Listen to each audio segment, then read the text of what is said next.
This happened about a month ago when my siblings and I arrived in Mexico to visit family. It was only our 4th day there when we visited my step-grandmother's family in a town called San Pedro.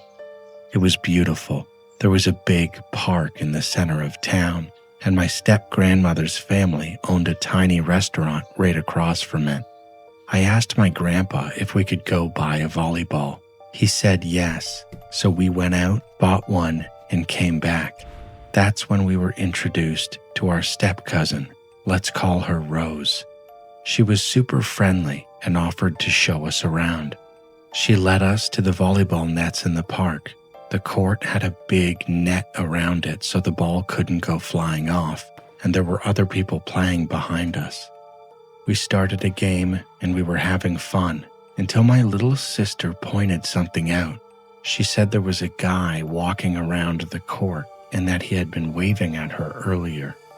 I looked over and saw him sitting on a bench outside the court, close to where we were playing.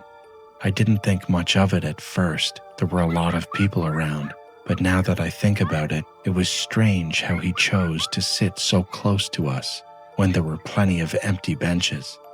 The time was 10:34 p.m. when we decided to head back to the restaurant. That's when Rose asked if we wanted to explore another park, one that was behind the restaurant, up a small hill. We said sure, and she led the way. As we were walking uphill, Rose stopped to point out the mountains that surrounded San Pedro. She started telling us stories about how she'd climbed them all before, and we all listened as we kept walking. When we got to the second park, we were still getting to know Rose. It was our first time meeting her after all. But my brother started acting off. While we all sat on the grass, he stood. He didn't say why, but looking back, it makes sense now. While we were chatting, my little sister suddenly asked, "Did you guys see that guy too?"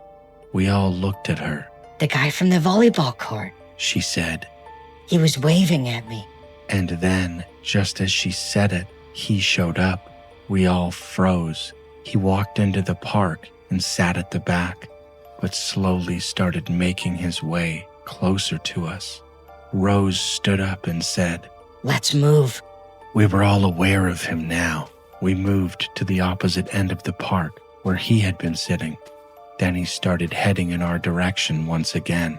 That's when Rose said, "Run!" And we did. We sprinted out of the park, running left. The guy ran right, and then he vanished. We couldn't see him anymore. I'll be honest, at first I was laughing. I thought it was all just some weird moment. My older sister laughed too, but my little sister, she was shaking, almost in tears. My brother was quiet and calm, but I could tell he was angry. I held my little sister and told her, "It's okay, he didn't follow us." Rose, still catching her breath, kept saying she'd never seen that guy before. Nothing like that had ever happened to her. We decided to go back to the restaurant. Our family was there. It felt safer. But just as we turned the corner, my little sister screamed, "He's right there! That's him!" The guy suddenly jumped over the fence and started running full speed at us. Rose and my little sister sprinted toward the restaurant. My brother stood his ground and told me and my sister to run. But I froze. He was right there, standing in front of us. That's when it hit me. This wasn't just a weird encounter anymore. This was dangerous. I grabbed my sister's hand and my brother said, "Go." He stayed behind to block the guy's path. We ran. I remember hearing my brother say, "I don't want any problems." When we got to the restaurant, my sister and I were telling our grandpa and Rose's cousin what had happened. Rose was shaking as she explained everything. Her mom and my step-grandmother rushed over and asked what was going on. I checked on my little sister. She was in tears. I hugged her and told her she was safe now. Eventually, my grandpa, Rose's cousin, and my brother came back. Rose's cousin explained that the guy was yelling at my brother, claiming his house was right there where my brother had stood.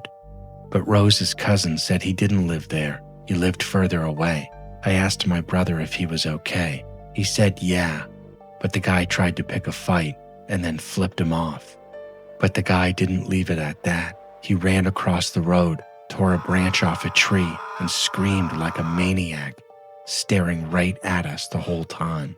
We believed he was on something, just by the way he walked and acted, but we'll never really know. It might not sound scary to someone else, but that night left us shaking. And the worst part, he had a bag with him. And to this day, I can't stop wondering what could have been inside it.